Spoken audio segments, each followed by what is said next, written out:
The cake was beautiful. 3 tiers of vanilla buttercream with delicate sugar flowers cascading down the sides. 29 candles flickered in the dim light of the restaurant's private room.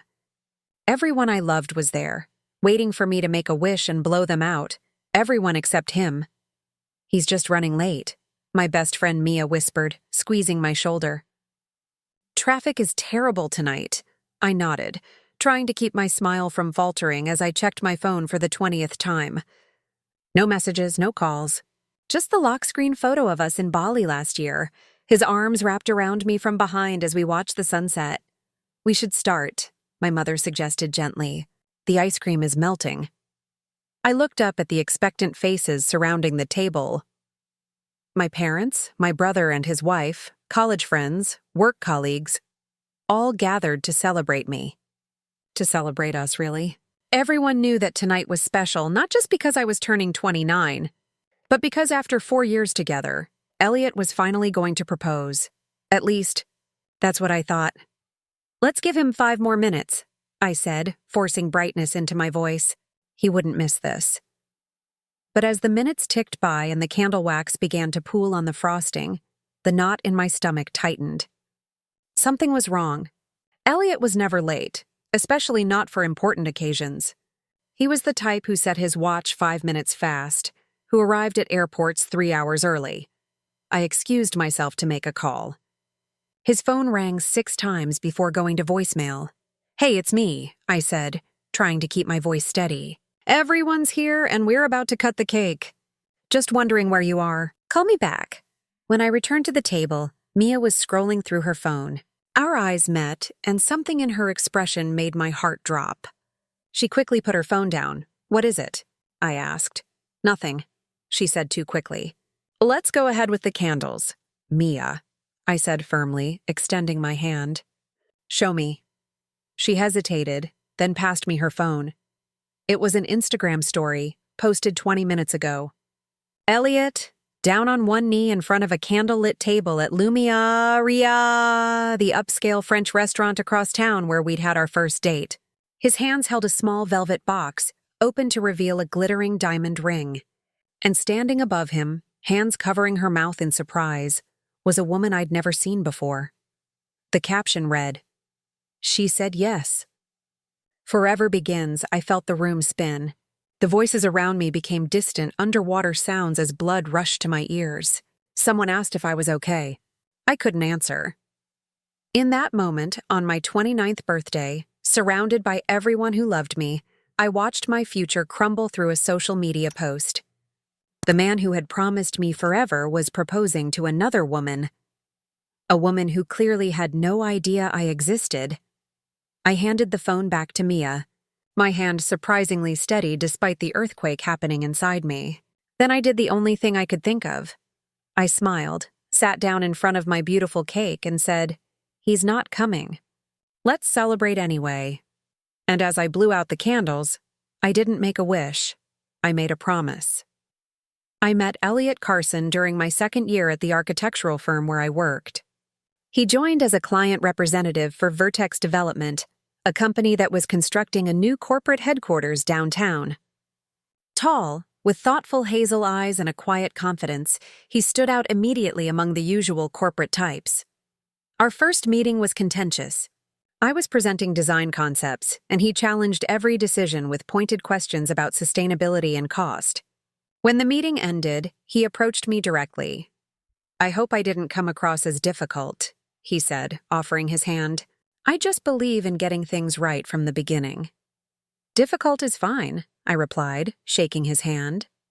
"Thoughtful is better." That exchange sparked something. Within weeks, our professional interactions gained an undercurrent of something more. Coffee to discuss building materials became dinner to discuss life. His texts about meeting schedules became good morning messages. 6 months later, we were inseparable. Elliot was everything I thought I wanted. Intelligent, ambitious, kind to service workers, remembered my coffee order, called his mother weekly. He planned dates with the precision of the engineer he was. When he told me he loved me for the first time, it was during a surprise weekend trip to a cabin in the mountains, under a sky full of stars. I've never felt this way about anyone before. Olivia, he'd said, his voice serious as always, I want to build something permanent with you. The next 4 years were a carefully constructed life together. We moved in after 18 months, combining furniture and habits in a downtown apartment with a view of the city skyline.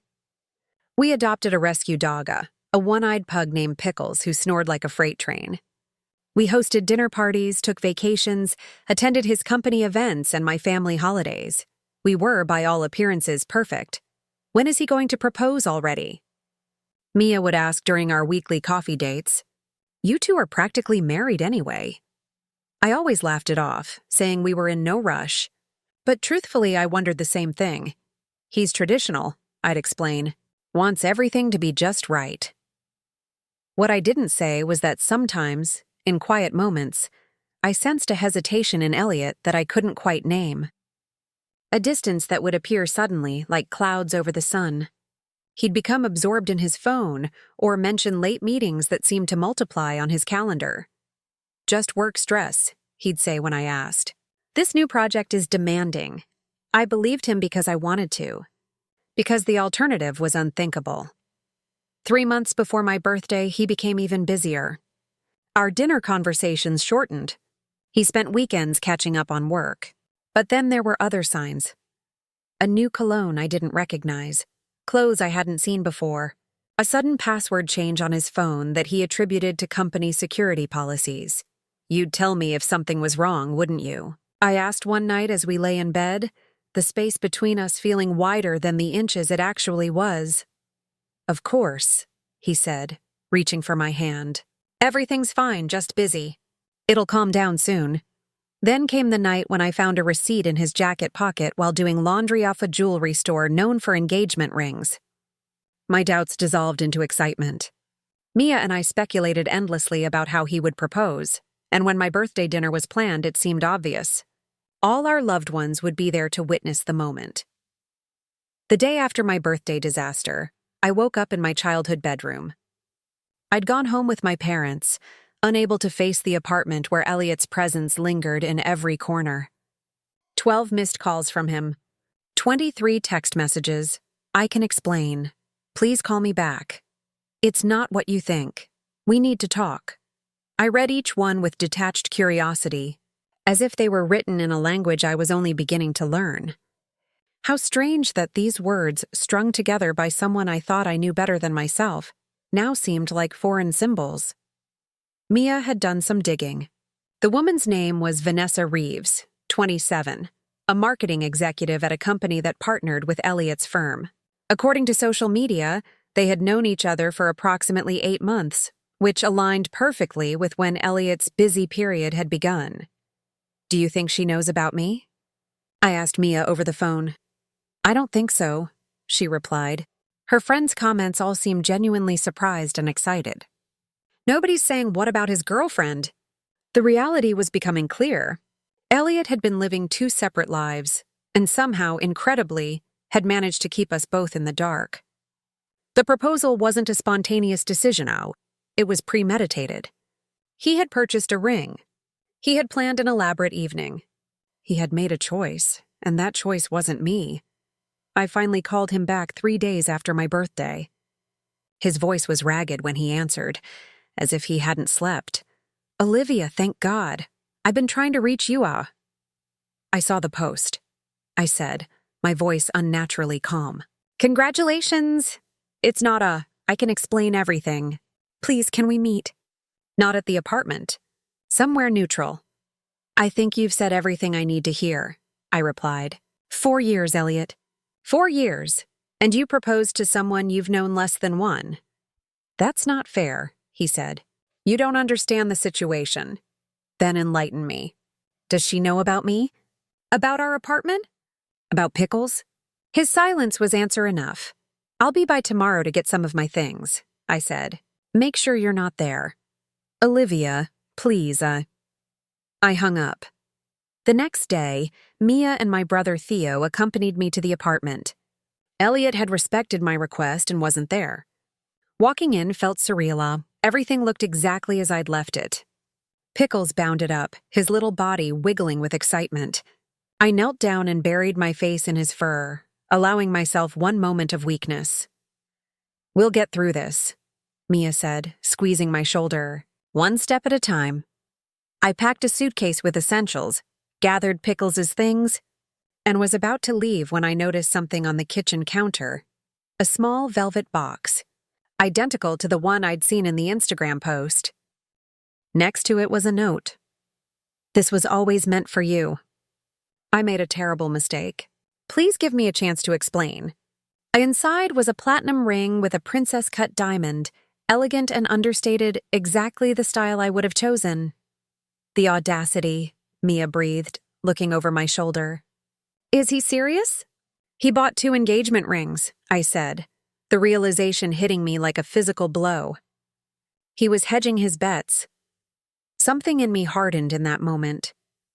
The shock and hurt crystallized into something else, a cold, clear anger that felt almost like power. I picked up the ring and slipped it into my pocket. "What are you going to do?" Theo asked, concern evident in his voice. "I'm going to find out who Vanessa Reeves is," I said. "And then I'm going to make a decision." Finding Vanessa wasn't difficult. Her social media presence was extensive. LinkedIn showed her professional history. Instagram documented her daily life. Facebook connected her to friends and family. She was beautiful in an effortless way, with warm brown skin and a wide, genuine smile. She volunteered at animal shelters. She ran half marathons. She posted inspirational quotes about authenticity and living your truth.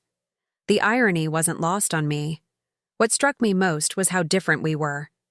Where I was reserved, she seemed outgoing. I preferred quiet evenings at home. She appeared to thrive in social settings. I worked in a creative field. She excelled in data-driven marketing. Maybe he got bored, I said to Mia as we scrolled through Vanessa's life. Maybe she's more exciting. Or maybe he's just a lying piece of garbage who doesn't deserve either of you, Mia countered. A week after my birthday, I was still staying with my parents, still ignoring Elliot's increasingly desperate messages. I'd taken a leave of absence from work, citing personal reasons. I spent my days walking Pickles around my childhood neighborhood and my nights staring at the ceiling, replaying every moment of my relationship, searching for signs I'd missed. "You need to talk to him eventually," my mother said gently one evening, "if only for closure." "I know," I admitted. But not yet. That night, I received a text from an unknown number. "Is this Olivia Bennett? We need to talk. It's about Elliot." Vanessa Reeves. My heart raced as I stared at the message. How had she found me? What did she know? After several minutes of deliberation, I replied, "Yes, this is Olivia. I agree, we should talk." We arranged to meet at a quiet cafe in a neighborhood far from either of our usual haunts. I arrived early, choosing a table in the corner with a view of the entrance. When she walked in, I recognized her immediately. You are taller than she appeared in photos. Dressed in a simple blouse and jeans, her expression a mixture of determination and apprehension. Our eyes met, and she walked directly to my table. "Olivia?" she asked, though she clearly knew the answer. "Vanessa," I replied.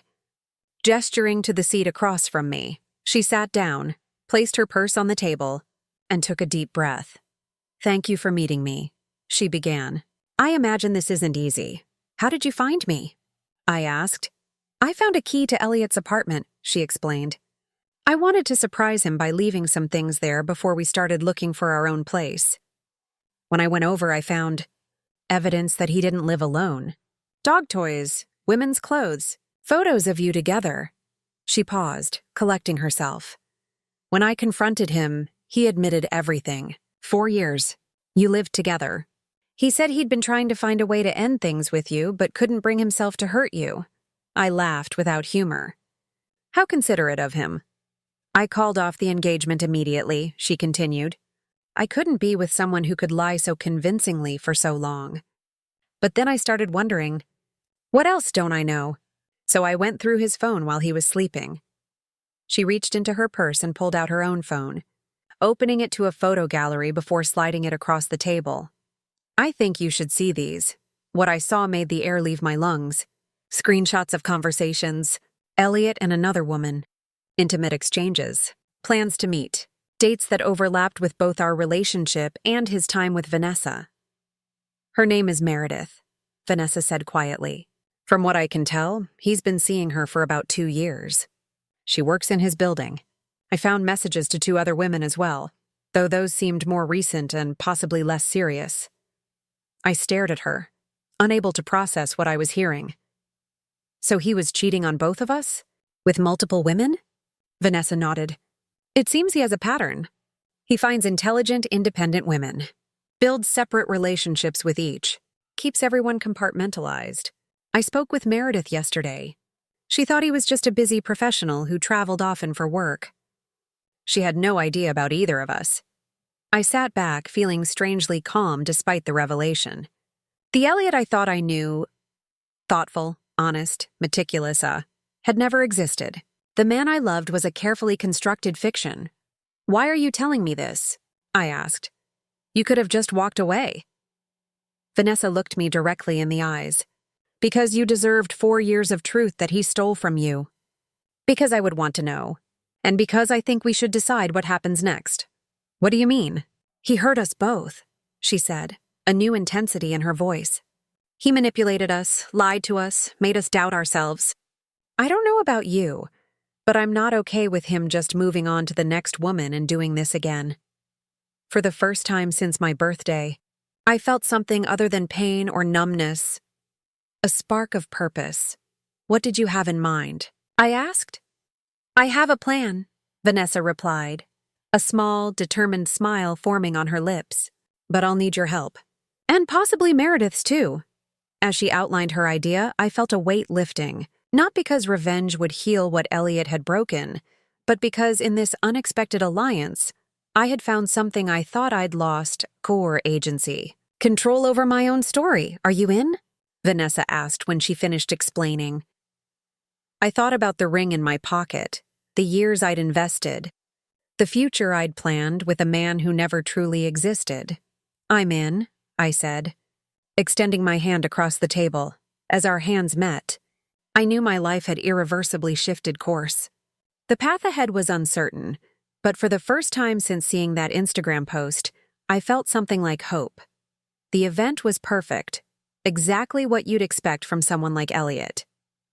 A charity gala for urban development, held in the atrium of the very building my firm had designed and his company had developed. Crystal chandeliers cast a warm glow over tables draped in white linen. A string quartet played softly in the corner. Business leaders, politicians, and socialites mingled with practiced ease. Elliot stood near the center of the room, looking impeccable in a tailored tuxedo. From my position by the entrance, I could see the strain behind his smile, the way his eyes darted occasionally to the door. He was expecting me, though not in the way I was about to appear. 2 weeks had passed since my meeting with Vanessa. 2 weeks of careful planning, of gathering evidence, of strategic silence. Elliot had continued reaching out to both of us or apologetic messages to me, desperate attempts to reconcile with Vanessa. Neither of us had given him what he wanted. Meredith, once we'd contacted her, had been initially skeptical, then shocked, then furious. A research scientist with a precise mind, she'd approached our plan with methodical determination. The fourth woman, Claire, had been seeing Elliot for only a few months and declined to participate, wanting nothing more to do with him. Are you ready? Mia asked, adjusting the strap of my dress. A sleek black column that hugged my curves in a way that felt like armor. As I'll ever be, I replied. My voice steadied despite the nervous flutter in my stomach. We're right behind you, she assured me. Just like we planned. I nodded, took a deep breath, and stepped into the room. The charity gala had been my idea, a public setting where Elliot would be surrounded by colleagues, clients, and investors. A place where his carefully cultivated image mattered most. I moved through the crowd with deliberate slowness, accepting a glass of champagne from a passing waiter. Several people recognized me, offering smiles and greetings that I returned with practiced ease. I was no stranger to these events, having attended dozens on Elliot's arm over the years. He saw me when I was about 15 feet away. His conversation faltered mid-sentence, his eyes widening in a mixture of surprise and alarm. I held his gaze as I approached, watching the emotions flicker across his face, hope, confusion, fear. "Olivia," he said when I reached him, his voice low and urgent. "You came. I've been trying to reach you, I know." I cut him off, my smile never wavering. "We need to talk, privately." Relief washed over his features. "Yes, absolutely. There's a Teresa." "Actually," I interrupted again, glancing at my watch. "Why don't we wait just a moment? I'm expecting someone." His brow furrowed in confusion. "What do you mean?" "Oh!" The question died on his lips as Vanessa entered the room. She was stunning in a deep red dress, her hair swept up elegantly. Heads turned as she made her way directly toward us, her expression composed but determined. Elliot paled visibly. "Olivia, what is this?" "Hello, Elliot," Vanessa said as she joined us, standing at my side. "Lovely event. What are you doing here?" he hissed, looking frantically between us. "How do you know each other?" I finished for him. "We've become quite close recently, bonded over shared experiences." His face drained of all color as understanding dawned. "Whatever you think you know—" "Oh, we know everything," Vanessa said quietly. "Every lie, every manipulation, every woman." On cue, Meredith entered from another Doro, elegant in blue, her analytical gaze fixed on Elliot as she approached our growing circle. "No," Elliot whispered, taking a step back. "This isn't our you don't understand." "We understand perfectly," Meredith said as she joined us. We compared notes, dates, messages, stories. Elliot's eyes darted around the room, noticing the curious glances being cast our way. His breathing quickened as he realized the precariousness of his position. "Please," he said, his voice barely audible. "Not here. We can discuss this privately. I can explain everything." "The way you explained to me why you were proposing to Vanessa on my birthday?" I asked. "Or the way you explained to me that you needed to work late when you were actually with Meredith?" Vanessa added.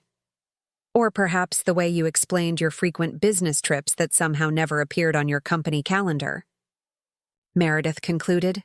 Elliot's facade was crumbling before our eyes. Sweat beaded on his forehead despite the cool air of the atrium. "What do you want?" he finally asked, desperation edging his voice. I reached into my clutch and removed 3 small objects. Holding them in my palm for him to see, here's his grandmother's watch that he'd given me on our 2nd anniversary, the key to our apartment, and the engagement ring he'd left for me. "I want you to know what it feels like," I said, my voice clear and steady, "to have everything you built your life around disappear in an instant." Vanessa removed her own items, a pair of earrings he'd given her, concert tickets for an event the following month. Meredith held up a single item, a hotel key card, the presidential suite at the Westbrook, where you said you'd take me after you sorted out some business matters. I assume those matters involved deciding which of us to keep. By now, a small crowd had gathered at a respectful distance, sensing drama but not close enough to hear our conversation. I could see Elliot's boss watching with concern, several clients whispering to each other. "You're destroying my reputation," Elliot said, his voice cracking. "My career?" "No, Elliot," I replied. "You did that yourself when you decided that the feelings of the women who loved you were disposable." I placed my items on the high-top table beside us. Vanessa and Meredith did the same. "We're not here for revenge," Vanessa said. "We're here for closure," Meredith added. "And to make sure you understand one thing," I finished. "We are not your victims. We are not broken by what you did. We are moving forward Iwas without you." Elliot stared at the small collection of items, physical remnants of the separate lives he'd constructed. "I loved all of you," he whispered, in different ways. "I just couldn't choose." "That wasn't your choice to make," I said. "You stole our agency. You stole our time. You made decisions about our lives without our knowledge or consent." "But we've made our own decision now," Vanessa said. I nodded to Mia, who had been waiting at the edge of the gathering. She approached with her phone, turning the screen toward Elliot. These are ready to send, she explained. All the evidence our screenshots of conversations where you scheduled dates with multiple women on the same day, the duplicate gifts you gave, the contradictory stories you told. We've prepared emails for every person in this room, Adarao, your colleagues, your clients, your industry contacts. Elliot's eyes widened in horror. You wouldn't. We won't, I said. If you do one thing. Anything, he breathed. Tell the truth, Meredith said simply. Right now. To everyone here. He looked between us, searching for any sign of bluff or uncertainty. Finding none, his shoulders sagged in defeat. And then? He asked. And then we walk away, Vanessa said. All of us. For good. For a moment, I thought he might refuse. Might try to salvage his reputation by dismissing us as vindictive exes. But as he looked at the three of us standing united, something in him seemed to break. He turned to face the watching crowd, straightened his shoulders, and began to speak. I owe these women an apology, he said, his voice carrying across the now quiet room. I've been living a lie or several lies, actually. I've been in relationships with all three of them simultaneously, without their knowledge. I betrayed their trust. I manipulated them. I was selfish and cowardly. A collective gasp rippled through the attendees. Elliot continued, his voice growing steadier as he spoke, as if unburdening himself of the lies was somehow liberating. Everything these women have said is true. I proposed to Vanessa while still living with Olivia, while also seeing Meredith and others. I constructed elaborate deceptions to keep them separate. I told myself I was protecting them from pain, but really, I was protecting myself from consequences. He turned back to us, his eyes glassy with unshed tears. I am deeply sorry for the pain I've caused. You all deserved better. For a moment, no one moved or spoke. Then Meredith nodded once, turned, and walked away. Vanessa followed after a brief, evaluating look at Elliot. I remained for one more moment. Goodbye. Elliot, I said quietly. He reached for my hand, but I stepped back. Olivia, please, we had 4 years, I said. You'll have a lifetime to remember how you threw that away. I turned and walked toward the exit, feeling dozens of eyes on me, but focusing only on putting one foot in front of the other. Mia fell into step beside me, slipping her arm through mine. You did it, she whispered. Outside, Vanessa and Meredith waited by a taxi. Drinks? Vanessa suggested, a small smile playing at her lips. God. Yes, Meredith replied with feeling. I looked at these women, as strangers united by shared betrayal who had somehow become allies, maybe even friends. First round's on me, I said, as we climbed into the taxi. I felt the weight of the past few weeks begin to lift. The hurt wasn't gone, it would take time to heal completely. But the heaviness of deception had been replaced by something lighter, something hopeful. For the first time since my birthday, I allowed myself to look forward rather than back. 1 year later. The bakery was warm and fragrant with the scent of vanilla and sugar. Sunlight streamed through large windows, casting golden rectangles across the polished wooden floors. A bell chimed softly as the door opened. Sorry I'm late, Vanessa called, weaving between tables to reach us. Client meeting ran over. We just got here ourselves, Meredith assured her, sliding over to make room in the booth. I pushed a mug of chai tea ao, Vanessa's favorite ao, toward her and smiled. Right on time for cake testing. The most important meal of the day, she quipped, settling in. It had been exactly 1 year since what we now referred to simply as the gala.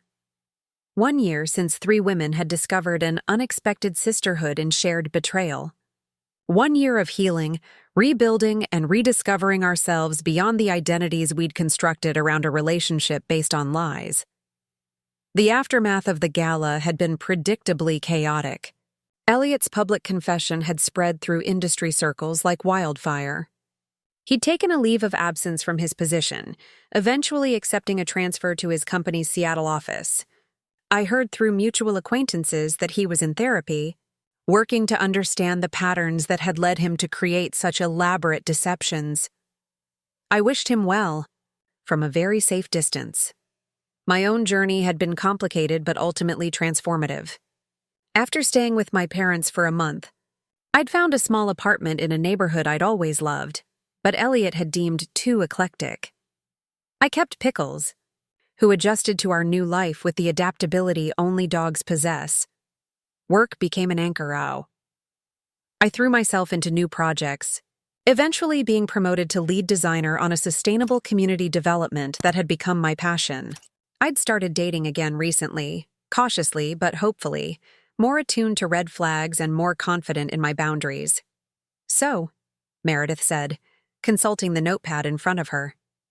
"We have 6 flavors to try today. Classic vanilla, lemon with raspberry filling, chocolate hazelnut, carrot cake, red velvet, and something called Champagne Dream." "Appropriate," I laughed, "considering what we're celebrating." "I still can't believe it's been a year," Vanessa mused, warming her hands around her mug. "Sometimes it feels like yesterday and sometimes it feels like another lifetime." "Both can be true," Meredith said. Always the scientist, always precise. Our unlikely friendship had been the most unexpected gift from the wreckage of our relationships with Elliot. Weekly drinks had become regular dinners, which evolved into weekend outings and holiday celebrations. We'd helped each other through the darkest moments of heartbreak and celebrated each other's steps forward. The baker approached with a tray of cake samples, each labeled with a small card. "The celebration cake for 3, she said, placing it in the center of the table. "Any special occasion?" We exchanged glances, a year's worth of shared understanding passing between us. "It's our anniversary," I explained, "of choosing ourselves." The baker nodded as if this made perfect sense and left us to our tasting. "Before we dive in," Vanessa said, raising her mug, "I'd like to propose a toast." Meredith and I raised our cups. "To finding strength in unexpected places," Vanessa said. "To turning pain into growth. And to the family we choose. To truth," Meredith added, "however uncomfortable. And to new beginnings," I finished. "Especially the ones we create for ourselves." We clinked our mugs together, a simple ritual that felt sacred in its way. As we sampled cakes and shared updates on our lives, I thought about the winding path that had led us here. If someone had told me on that devastating birthday night that losing Elliot would lead me to gain 2 remarkable women in my life, I would never have believed it. That the betrayal that shattered my world would ultimately expand it in ways I couldn't have imagined. My 30th birthday was approaching, the first one since the incident. Mia had asked if I wanted a party, concerned that the date might trigger painful memories. "Actually," I told her, "I'm looking forward to it. I have something to celebrate this year." "What's that?" she'd asked. "The gift I gave myself," I'd replied. "The year I chose my own happiness." Now, watching Vanessa and Meredith debate the merits of raspberry versus hazelnut fillings, I felt a profound sense of gratitude. Not for what had happened. I would never be grateful for deception, but for what had grown from it. For the reminder that endings, even painful ones, create space for new beginnings. "Earth to Olivia," Meredith called, waving a fork in front of my face. "You have to try this Champagne Dream. It's actually incredible." I accepted the fork, savoring the delicate flavor all light, sweet, with unexpected depth. "Perfect," I declared. "That's the one." "For the record," Vanessa said, making a note on the order form, "I still think we should have called this our Dodged a Bullet party rather than Phoenix Rising." "Too violent," Meredith objected. "We're celebrating rebirth, not escape. Why not both?" I suggested. "We escaped a man who couldn't love any of us honestly. And we've built something new from the experience." They nodded in agreement. And Vanessa completed the cake order. A 3-tier champagne dream cake decorated with phoenix feathers in gold and copper fondant. At the top, where traditional wedding cakes might feature a bride and groom, ours would have 3 small phoenix figurines, wings outstretched as if preparing for flight. One last thing, the baker said, returning with the completed order form. What would you like written on the cake? I thought for a moment, then smiled. On my birthday, I said. I chose myself. It wasn't the ending I had once imagined for myself. It was better while messier, more authentic, entirely my own. As we left the bakery, arm in arm in the spring sunshine, I realized that the most important proposal of my life hadn't come from Elliot on bended knee with a diamond ring. It had come from within. The quiet, powerful moment when I had proposed to myself that I deserved truth, respect, and genuine love. When I had said yes to my own worth, and that was a promise I intended to keep. And that wraps up today's story. Now we want to hear from you. Where are you watching from? Drop your city or country in the comments, and let's see how far these stories reach. If this story moved you or gave you chills, give it a like, share, and subscribe for more powerful stories. One last thing, rate the story from 1 to 10 in the comments. Your feedback helps us bring you even better ones next time. Thanks for watching. We appreciate you being part of this storytelling journey.